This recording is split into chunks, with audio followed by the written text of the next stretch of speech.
Food బిల్లుపై ఆటోమేటిక్గా service ఛార్జీని విధించడానికి రెస్టారెంట్లకు చట్టపరమైన మద్దతు లేదని కేంద్ర వినియోగదారుల వ్యవహారాలు, ఆహారం, ప్రజా పంపిణీ మంత్రిత్వ శాఖ స్పష్టం చేసింది. ఇటువంటి చర్యలు వినియోగదారుల పరిరక్షణ చట్టాన్ని ఉల్లంఘించడమేనని కేంద్ర వినియోగాల పరిరక్షణ అథారిటీ తెలిపింది.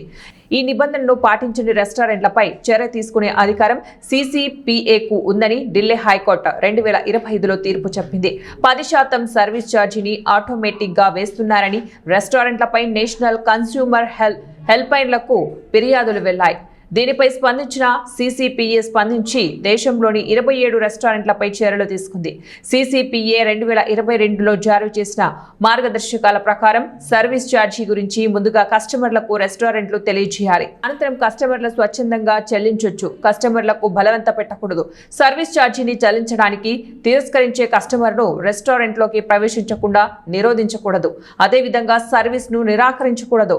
బిల్లులో సర్వీస్ ఛార్జీని కలిపి దాని మీద మళ్లీ GSTని వర్తింపచేయబడకూడదు.